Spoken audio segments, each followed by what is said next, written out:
Hey y'all, what's good beautiful people? It's your girl Tay and I am here yet again with another update video. So definitely make sure you guys smash that like button, comment down below, subscribe, plus push your post notification bell button so that way anytime I upload a video you will be notified. So I'm playing with this light here again. I think that's cool right there.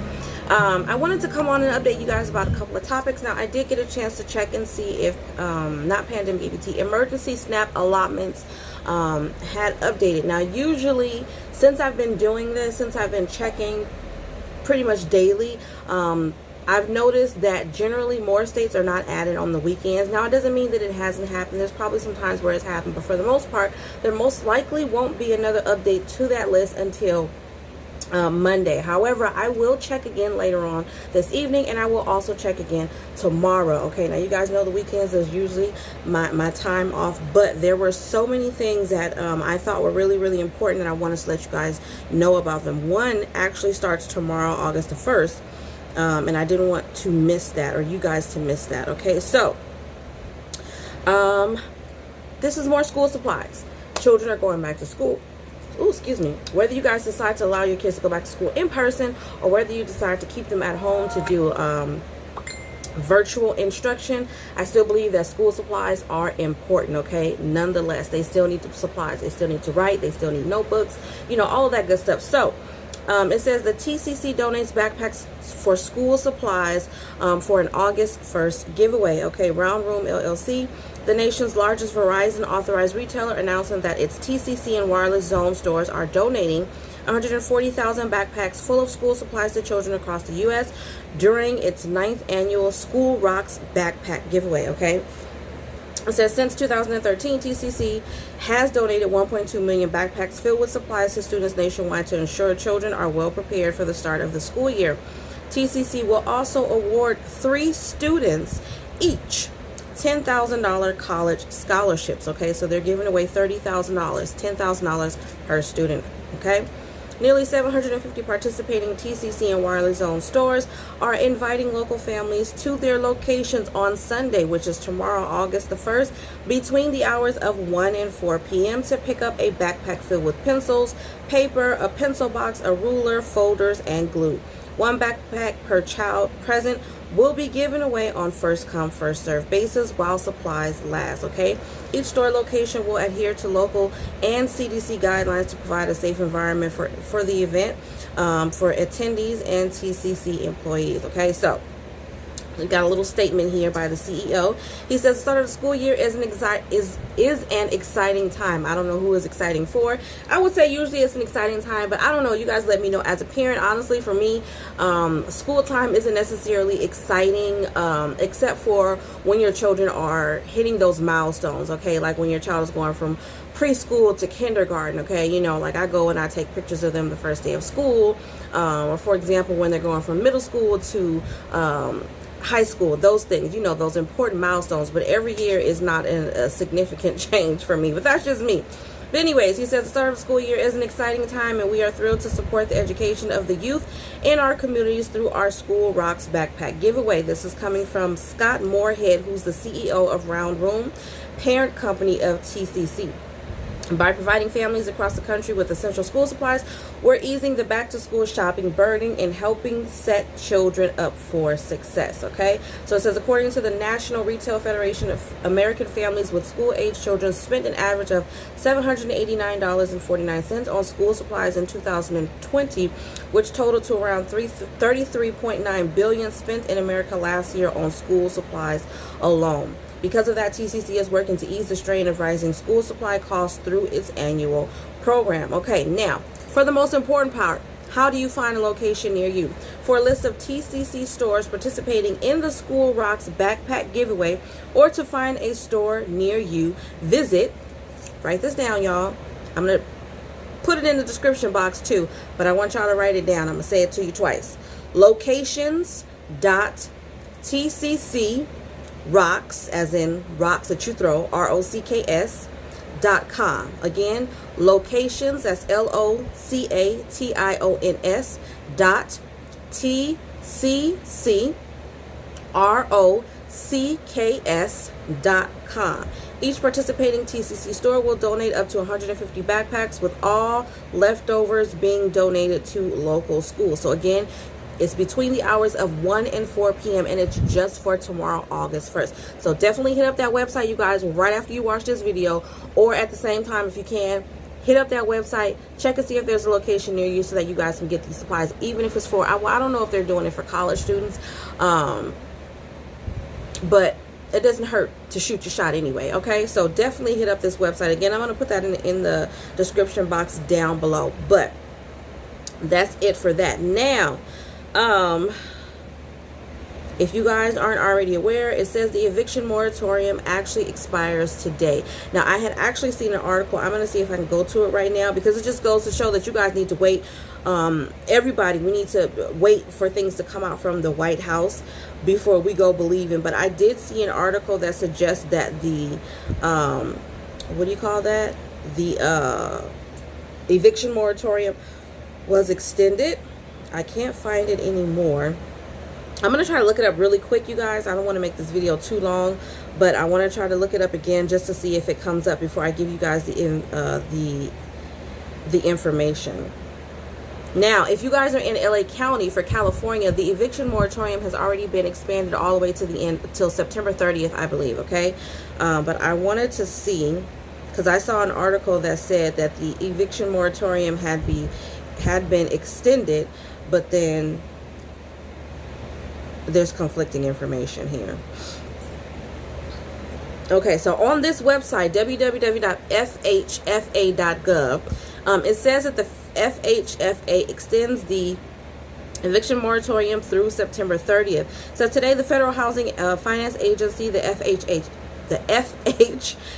announced that Fannie Mae and Freddie Mac, the enterprises, are extending the moratorium on a single. Okay, so this is just for those of you guys who have some type of loan with Fannie Mae, or I don't know, but either way it goes, it says they are extending the moratorium on single family real estate owned eviction until September 30th, 2021. The REO eviction moratorium applies to properties that have been acquired by an enterprise through foreclosure or deed in lieu of foreclosure transaction. The current moratorium was set to expire on July 31st, 2021. So I think this is the article that I found yesterday, and I was really, really excited because I thought this was the eviction moratorium for everybody across the U.S., but it's not. So you have to fall within the parameters of this, okay? So like it says, this only applies to properties that have been acquired, purchased, whatever word you choose to use, by an enterprise through foreclosure or deed in lieu of foreclosure transactions, okay? So everybody else, sad to say, you guys need to get on the ball and find you some rental assistance programs in your area, okay? It says the REO eviction moratorium is just the latest step the FHFA has taken to benefit homeowners, renters, and the mortgage market during the pandemic. The FHFA continues to monitor the effect of the pandemic has on its borrowers, the enterprises, and their counterparties, and the mortgage market. FHFA may revisit its policies based on updated information or updated data. Health risks. Homeowners and renters can visit consumerfinance.gov/housing for up-to-date information on their relief options, protections, and key deadline. Again, consumerfinance.gov/housing. Check that website out if you guys need up-to-date information about your particular situation, okay? Now, on another note, now that I got the clarity on that, see, I didn't want to give you guys the wrong information, tell you guys the eviction moratorium had been extended, and it hasn't. Which leads me to my next bit of news. It says Congress fails to extend the federal eviction moratorium, which ends after July 31st, before going on recess. So apparently there was some type of meeting, obviously, to discuss the possibility of extending the eviction moratorium possibly until later this year. However, the Republican representatives in both, I believe, the Congress and in the Senate declined and blocked the efforts to try to expand on extend the eviction moratorium. Says the House of Representatives on yesterday failed to extend the CDC's federal eviction moratorium. House leaders brought an extension up for a unanimous consent vote, which at least one member objected to. House members left for their August recess, and the moratorium expires after tomorrow, affecting millions, which we already know. Says the House of Representatives failed. Okay, and then it goes to the same thing all over again. Majority Leader Steny Hoyer, I think that's how you say his name, brought up the legislation to be voted on by unanimous consent, which was blocked by Republican members of the House.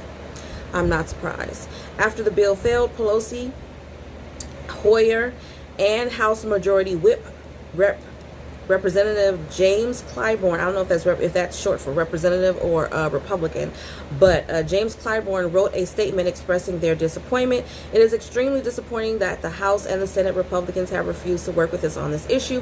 They wrote after the vote. We strongly urge them to reconsider their opposition to helping millions of Americans and instead join with us to help renters and landlords hit the hardest by the pandemic and prevent a nationwide eviction crisis. Okay, so at the end of the day, it is what it is, you guys. I know it's unfortunate for a lot of you guys. It says other Democrats, others in the Democratic Party were critical of their own leadership for not doing enough to extend the moratorium. The House has, so it seems like they couldn't get the job done. And instead of trying to figure out a solution, they're basically fighting each other.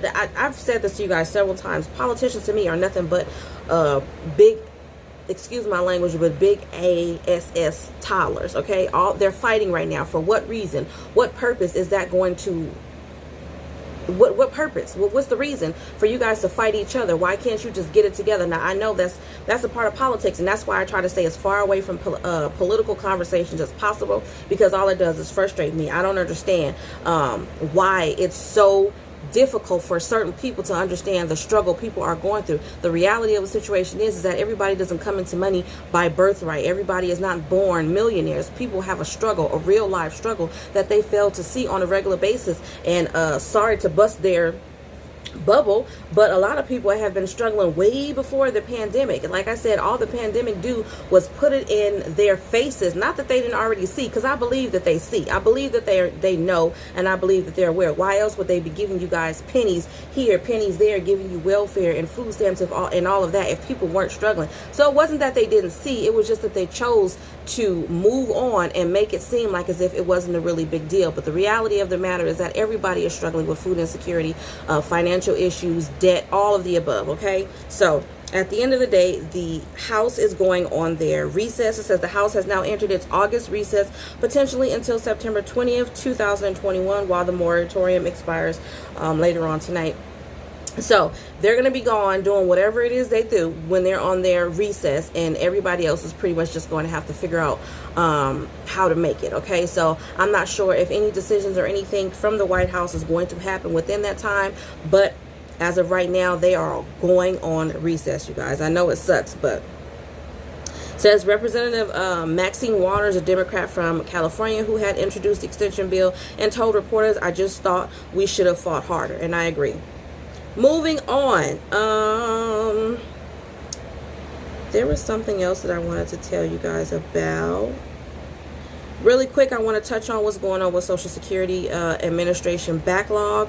It says it has delayed eligibility and card processing, okay? Now, I don't know if this information is coming specifically from the Social Security Administration or if this is just information that was released and it's being written up all nice in this article. But however, it says the pandemic has caused a backlog at the Social Security processing centers, okay? So for those of you guys who are stuck or are stressed out, this is the only bit of information I can give you. The only thing you can do right now is just make sure you continue to call them to see what's going on with your particular circumstance if you are waiting for benefits to be processed and you haven't yet received them, okay? It says the pandemic has caused a backlog at the Social Security processing centers, meaning some claimants and beneficiaries have yet to receive key documentation from the program, okay? The Office of the Inspector General for the Social Security Administration released a report. Okay, so I stand corrected. Some of this information is coming directly from Social Security Administration. They released a report on Thursday detailing different types of processing backlogs that arose during the pandemic. This shouldn't come to a shock because, to be quite honest, everybody is experiencing. The IRS is in a backlog. There's so many government entities that are in a backlog, obviously because of the pandemic and the fact that there's a higher need, a higher demand in almost pretty much every state, okay? It says it's affecting the pieces of mail dating back to 2020 in some cases. And the agency suspended its in-person services in March 2020 due to the pandemic and has been heavily relying on paperwork for correspondence since, okay? One facility had more than 9,000 unprocessed documents dating back to November 2020, some of which were necessary to establish eligibility for Social Security payments, okay? A Social Security card center had thousands of unprocessed documents dating back to May of 2021, which is not that far, about 2 months back, but it's still a backlog. meaning these individuals have yet to receive their documents or social security number cards. Okay, so this is for the actual social security cards, right? Another facility had 200,000 pieces of returned unprocessed mail, which the report noted could require action like suspending or terminating benefits. So because there's a lot of mail that's not reaching people, is getting sent back and is being returned, and then they go into the system and they mark it as not being able to complete the case, and then unfortunately they're either suspending these cases temporarily, or they're terminating them altogether, which means most likely that person will have to start the process all over again. So I highly encourage you guys who rely on these benefits, who are in the process of trying to receive these benefits, make sure that you guys are calling them as often as you possibly can. Okay, I don't think that there's any information here. I'm going to scroll up just to see if there's any additional information as to how you can get in contact with them. And most likely it's not, and there is a different number for every Social Security office that may be local in your state. So you're just going to have to do a little bit of legwork and look that up, okay? But I wanted to let you guys know that that's what's going on. It doesn't say anything about how they plan on fixing this, if they're going to be able to fix this. Most likely they're just going to continue to process these payments, these benefits, these cards as quickly as they can get to them. I know you guys don't want to hear this. I don't want to hear it in certain circumstances, but unfortunately you're going to have to be a little bit more patient because they are behind. And for those of you guys who are trying to get cards, one little quick tip, because I had someone close to me have this situation where they needed to get a replacement Social Security card, but because they're not doing in-person correspondence right now in most of the offices, at least here in California, none of them are open. You have to send in documentation that identifies you, and they want original. So if the only thing that you have is a driver's license or your California ID, they want you to send in the actual California, which to me doesn't make any sense. And that was the issue that my friend was having. He needed to get a replacement Social Security card, and they wanted him to send in his California ID because that was the only identification that he had. And I said, okay, well, this is an African American, you know, man. If he gets caught without an ID, then what? And considering the fact that they're in a backlog, there's no telling when you could get it back. There's no guarantee. It may be 21 days. That's usually what they're telling people. But then again, it could be 4 weeks, 6 weeks. So you guys may be going 2-3 months without your damn license, okay? Which, again, that doesn't make any sense to me, and I wish that they would change that. I do know that there are other documentation options, like if you've been to the doctor recently, you can go and get a printout for your last doctor's visit, as long as it has information that identifies you are who you are. They're not looking at the medical information, they're looking at the actual information of your profile, your name, your age, your birthday, that kind of stuff. Okay, so I just wanted to give you guys these few updates. Like I said, I'm not going to go into anything regarding pandemic EBT or emergency SNAP benefits today because nothing has really changed. If you guys want to know the payout dates, check the video that I posted yesterday. I might go live tomorrow. I don't want to make any promises. However, if not, you guys will most definitely see me Monday, which will be August the 2nd. Okay, so on that note, I'm going to say to you guys, remember to live, love, elevate, and I will see you in the next video. Peace, beautiful people.